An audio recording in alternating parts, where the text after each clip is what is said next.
Bonjour à tous, aujourd'hui je vais faire une vidéo sur la famille des Atrides.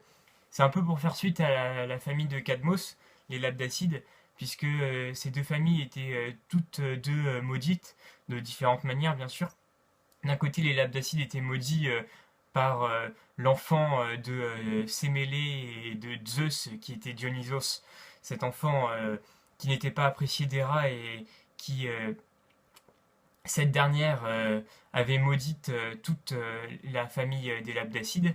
Et d'un autre côté, donc la famille des Atrides, sur laquelle je vais faire la vidéo aujourd'hui, était une famille maudite elle aussi, mais là, pas au fait d'un dieu, mais au fait d'eux-mêmes, puisqu'il faut savoir qu'ils ont voulu, à plusieurs reprises, et à plusieurs générations différentes aussi, euh, défier les dieux.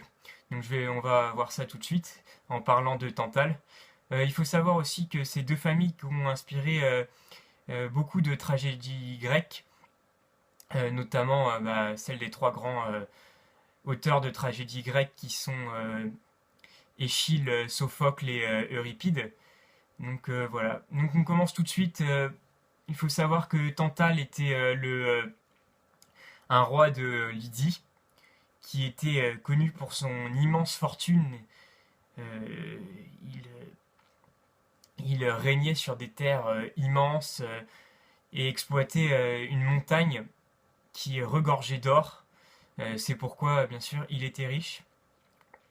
À tel point qu'il était convié au banquet des dieux et partageait avec eux l'ambroisie.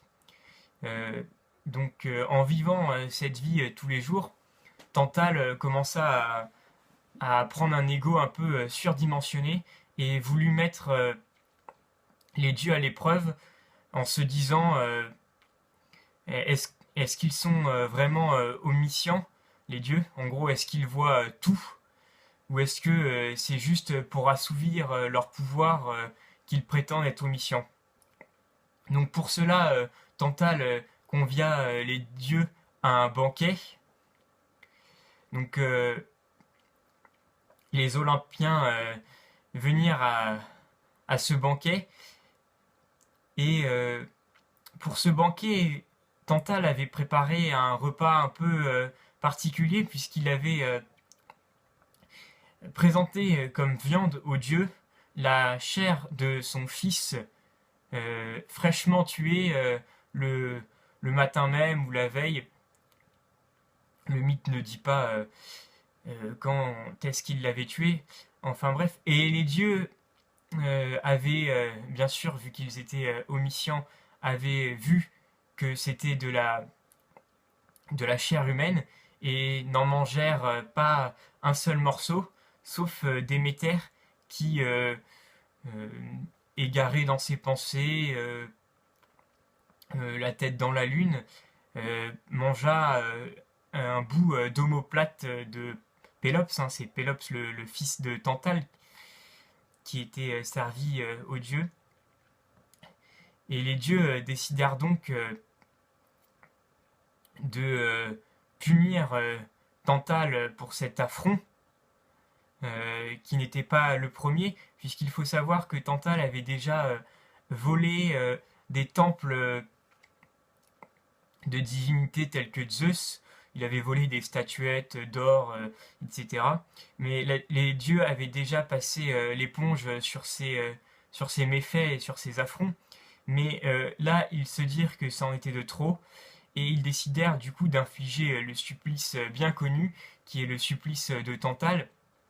Donc Tantale était dans un endroit au milieu d'eau et entouré d'un arbre fruitier.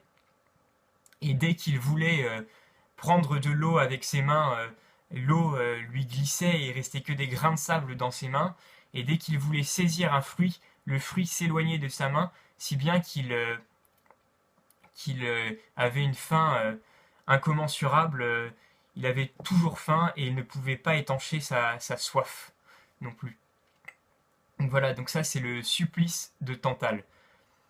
Et cette malédiction ne s'arrête pas là, puisque Pélops, à son tour, qui fut d'abord ressuscité par par Clotho.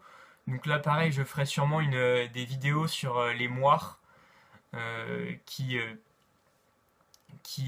avaient la possession des vies humaines, en fait, puisque une des moires tissait le fil, enfin, une créait le fil, une tissait le fil, et une coupait le fil.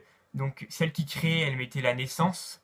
Celle qui tissait le fil, elle faisait le fil de la vie, en fait, et celle qui coupait, elle mettait fin, et ça signifiait la mort.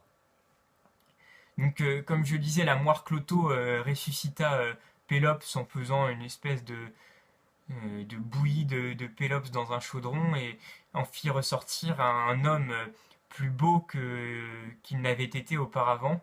Il lui manquait juste un petit bout d'omoplate que Déméter avait mangé en s'égarant dans ses pensées, tout simplement. Donc, pour ce qui est de Pélops et des méfaits qu'il a pu commettre, je raconterai ça dans une autre vidéo pour faire suite à la famille des Atrides et leur malédiction.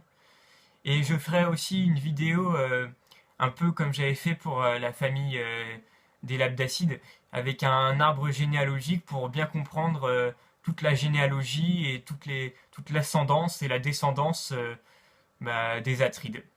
Voilà, sur ce, je vous dis bonne journée.